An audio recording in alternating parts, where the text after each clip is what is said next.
Dragon's Teeth weapons and gadgets, guys. There's quite a lot of them, and in today's video I'm going to be going over how to unlock them, the best way to do so, and also giving you guys my thoughts on how good or bad they happen to be. So let's start off with the new assault rifle for Dragon's Teeth, and that is the Bulldog, or as I prefer to call it, the British Bulldog. So for this one, all you're going to need to do is essentially play as Assault. The actual requirements here that you can see on screen now are to kill 10 support enemies, 10 engineer enemies, and 10 recon enemies whilst on foot as an Assault player. So this is nice and easy. If you've just picked up Dragon's Teeth, just hop into any of the maps because they're all really quite infantry centric. Stick on an assault rifle and start popping people in the head. Sooner or later you will unlock this thing, and believe me, you are going to thank yourselves for doing so. This thing is such a nice, refreshing weapon. And the reason that I say that is because it is now one of two guns in the game, well, two assault rifles, I should say, that actually fire the 7.62 NATO round. So the damage model for this is a maximum of 34. Now previously, the Scar H was the only assault rifle in the game to do that high damage, but now we have the Bulldog as well. And you know, I've always loved the Scar H. I'm sure a lot of you guys out there do as well. It's a very popular assault rifle. Whenever I'm on a map at sort of medium to longish ranges, the Scar H will usually be my go-to weapon. Now the Bulldog is of course very similar with the same damage model, and it also kicks like a mule, so you probably want to invest the time in picking up an angled grip. However, it actually has a little faster rate of fire than the Scar H. It's got a rate of fire of 700, and the Scar H only comes in at 620, so in those close-up personal situations, it's going to be a little bit more effective than perhaps the Scar H would. It's got a little bit less stability, a little bit less accuracy than the Scar H, however, so you know, they still have their differences, they still have their own niche areas in which maps they can be effective, but so far I am absolutely loving the Bulldog. Alright, so moving on to the second weapon that I decided to unlock, and that was the new pistol, the Unica 6. Now, it does bear mentioning that if you want to unlock the Deagle, and I think you probably will want to, but we'll come to that later in the video, you're going to have to first unlock the Unica 6. And to do so, there are two requirements. First of all, you have to activate the floodgates on the Sunken Dragon map, and it just so happens that I have a video showing you exactly where to do that, so I will link it on screen now for you. Click there, and that will cover all of the Easter eggs, Levolution events, and battle pickups on Sunken Dragon, and also propaganda. Now the second requirement is to get 5 kills whilst swimming. Now if you're going to want to continue playing on Dragon's Teeth, then I really recommend doing this on Sunken Dragon. Although I did find this one of the more annoying requirements out of all of the assignments to do, because people are constantly draining the water and then flooding the water again into the restaurant area at Sunken Dragon, and you can really only get this achievement while the water is there. So really all you can try and do is get people to activate the floodgates or hop on into the water as soon as the floodgates have been activated, and then whip out your pistol and try and kill 5 people. It's going to take you a few rounds most likely, and it is a bit of an annoying thing to have to do. You just sort of have to paddle water for a while with your pistol out and wait for somebody to float along and then try and shoot them. So not the funnest assignment I've ever done, but it's definitely worth it for the reward. So here we go with the Unica 6. This was in a pistol only server here, and this pistol is actually really fun. I wasn't too excited for it at first, I just wanted to unlock the Deagle. However, after playing with this gun on a pistol only server, it is really satisfying and fun to use. It feels a lot like the Magnum, only it has almost no trigger delay. I'm pretty sure it doesn't have any trigger delay, or if it does, it's so little of an amount that I can't notice it. I didn't find the iron sights on this gun too hard, and when I was aiming for headshots in this pistol only server, I found it pretty good. So on to the second pistol, the Deagle 44, aka Juan Deagle. And to get this one, you're going to need 20 headshots with the Unica 6. So this is why I told you guys you need to go and get the Unica 6 first, and then you need to work on the Deagle. So as I mentioned before on this, I just went in a pistol only server and tried to get headshots with the Unica. I can definitely see why DICE have decided to do this. They didn't want people just unlocking the Deagle and not even giving the Unica a look. So this way you have to actually unlock the Unica and then use it as well to get 20 headshots. And I am thoroughly relieved that DICE did it this way because, like I said before, I really enjoyed the Unica.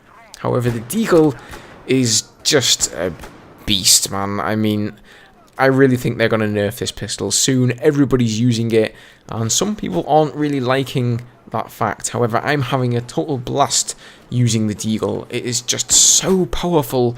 It comes with 9 bullets in a clip, and in all honesty, it feels like a Magnum revolver with 9 bullets. It really does, only you can fire it faster and it has no trigger delay. So only good things to say about this weapon. Give it a try for yourselves. I'm sure you will not be going back to any of the other high-powered pistols anytime soon.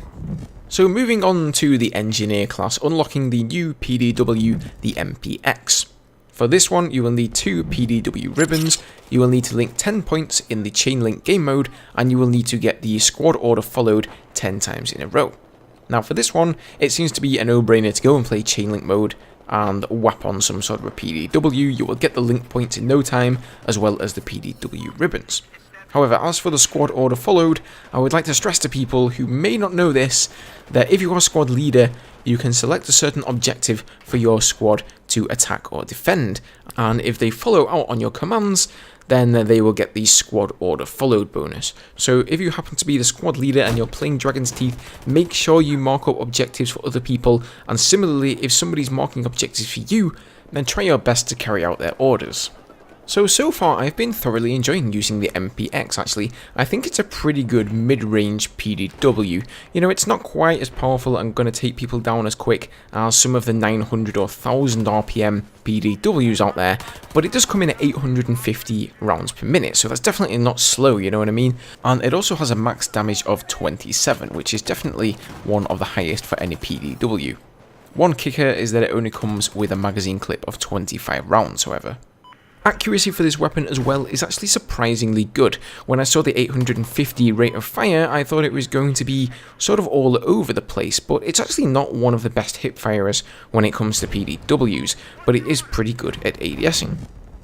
So next we come to the CS5, the new bolt-action sniper rifle for the recon class.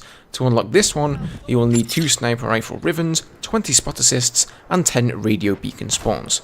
Now, it should be noted that you do not need to play it as recon, you can do that as any class, so they're no problem at all. The sniper rifle ribbons just go on, I would actually recommend Sunken Dragon, because Pearl Market is, in my opinion, not really the best sniping map, but Sunken Dragon and Propaganda were 2 of my favourite maps to snipe on.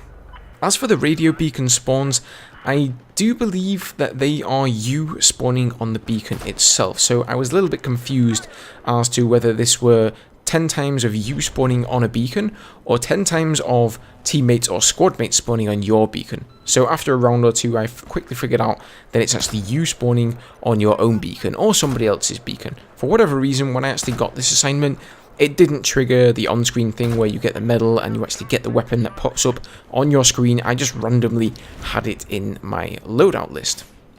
As for the gun itself, I don't really have too much to say about it because I'm not the biggest fan of bolt-action snipers in the world, as you guys will well know, but it does look pretty badass, I will say that. Something interesting is that it comes with a stock suppressor. Now, I have tried to use this weapon with the stock suppressor, but it should be noted that it has crazy bullet drop and bullet travel time, at least if you're using the suppressor. I did try it without, but I found it had much more drop and travel time even then than some of the other weapons like the M40A5 for example. All in all, I just couldn't really get the hang of using this. I don't know, maybe if you spend enough time playing with it, you'll just get used to the drop, you'll get used to the travel time and those kinds of things, but I wasn't really too impressed with this one overall. And finally, we have the Ballistic Shield. So to unlock this, you will need 5 Saviour kills, 20 suppression assists, and you will need to destroy 3 explosives. Now, the Saviour kills and suppression assists will probably be accomplished automatically. If you do this one as your final assignment, more likely than not, you will already have the suppression assist as well as the Saviour kills. However, destroying the 3 explosives turned out to be a little bit difficult for me. I got kind of annoyed just waiting for it to happen naturally, and decided I would jump in the jet and try and jade on the hell out of some C4 or whatever. So how is the Riot Shield doing? How are people liking or not liking this particular gadget? And overall, is it worth sacrificing your ammo box or your C4 explosives for it? So my experience with this gadget so far has been on Dragon's Teeth only, so I haven't had a chance to try it out on Operation Locker or Operation Metro, for example, which I can imagine it being quite useful there. However, on Dragon's Teeth, as you can see in the background here, this thing actually saved my ass quite a few times. Now, it does take a little bit of time to get used to using this, as, you know, it does take a second or so to actually pull the thing out and use it, so you really have to know what's coming. I found the best use for it was when you're in a situation with somebody too out of range for your weapon and you need to get from A to B, or you find yourself caught out in the middle of fire and there's no cover around you, to just equip the riot shield and turn it in the direction of the fire. It's really saved me so many times doing that. I'm able to get behind cover, crouch down behind the cover, and then switch from the riot shield to my weapon. And if all else fails, you can always bash somebody in the face with it. But let me know your thoughts down below, guys, in the comments. How have you been getting on with the new weapons and gadgets? Which ones are your favourites? I would love to hear that from you. So thank you very much for watching, guys. Hope you all have a great day, and I'll see you guys in the next one. Cheers.